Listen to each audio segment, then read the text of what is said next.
Bonjour à tous, j'espère que vous allez tous très bien. Aujourd'hui on se retrouve pour une nouvelle vidéo, donc vidéo d'analyse sur le chart du Bitcoin qui fait suite à l'énorme pump qu'on a eu hier sur Bitcoin. Donc on va voir dans cette vidéo pourquoi il y a eu ce pump sur le Bitcoin. Je vais vous expliquer la raison et vous allez voir que ça s'explique de manière totalement technique et chartiste. Donc avant de démarrer la vidéo, comme d'habitude, si vous êtes intéressé par le trading des crypto-monnaies, je vous invite à me rejoindre sur l'exchange Bitget. Donc Bitget, c'est un exchange qui vous permet de trader plus de 200 crypto-monnaies dont la moitié ne sont pas disponibles sur Binance. Vous avez du spot trading, des futurs, du copy trading. Vous pouvez recopier automatiquement les meilleurs traders de la plateforme. Actuellement, sur le spot, vous avez zéro de frais. Donc profitez-en, voilà, vous pouvez trader en spot sans frais à payer sur la plateforme. Et si vous êtes intéressé par le copy trading, je vous mettrai dans la description de cette vidéo le lien vers le guide que j'ai fait pour bien débuter. Donc je vous mettrai également mon lien de parrainage qui vous permet d'avoir une réduction de 15% sur tous vos frais de trading. Donc profitez-en. Maintenant on démarre la vidéo d'analyse. Donc hier, on l'a tous vu, énorme pump sur Bitcoin. Donc le BTC qui fait plus 10%. Alors, je vous avais expliqué en fait la veille du pump, pourquoi on pouvait avoir un pump sur Bitcoin. Donc ça, j'avais fait ça sur mon Twitter. Donc sur le Twitter, je vous avais tout dit en fait. Le 8 septembre, juste avant qu'on ait un peu le fameux pump sur Bitcoin, je vous avais sorti cet AT sur Bitcoin. Donc je vous avais montré qu'en fait on avait des divergences. Donc on avait déjà eu en fait des divergences depuis on va dire fin août.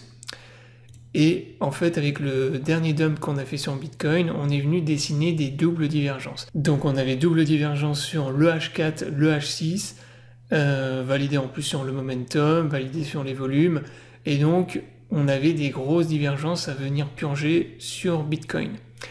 Donc voilà, divergence sur H4, H6. En plus de ça, donc on est venu trigger et purger toutes les divs. Et en même temps, on a déclenché un énorme short squeeze puisqu'il y avait énormément de gens qui étaient short sur le marché. On avait notamment le funding rate qui était négatif. On avait un open intérêt aussi qui était de plus en plus élevé. D'ailleurs, on va aller voir tout de suite le funding, open intérêt et liquidation sur les datas futures. Donc on va dans Bitcoin. Alors le funding rate, il est repassé positif maintenant, ce qui est tout à fait logique parce que là maintenant on a liquidé la plupart des shorts. On va aller voir les liquidations. Donc voilà, on le voit, il y a eu énormément de liquidations durant toute la journée, liquidation de short. On le voit là avec les barres ici en vert, donc on est sur du 20 millions environ de liquidation de short sur chaque barre en vert. Donc si on cumule le tout, vous voyez qu'il y a eu peut-être dans les 100 millions de liquidation, 100 millions de dollars de liquidation de short durant la journée hier. Donc voilà, en gros, pour expliquer le pump, les divergences qu'on devait venir purger, short squeeze, donc on a eu un énorme short squeeze, on est revenu très rapidement réintégrer l'ancien range qu'on avait ici. Et une fois qu'on a cassé en fait la résistance du vieux range, là il y a eu forcément on est venu en fait racler les stop loss, on est parti dans une cascade de liquidation de short et on est venu racler tous les stops des gens qui étaient short à l'intérieur du pattern et qui avaient mis leur stop loss juste au-dessus de cette résistance. Également je vous ai donné la zone ici en bleu, c'est ce que je vous avais dit dans la dernière vidéo de cette semaine. Je l'ai faite mardi ou mercredi, je sais plus.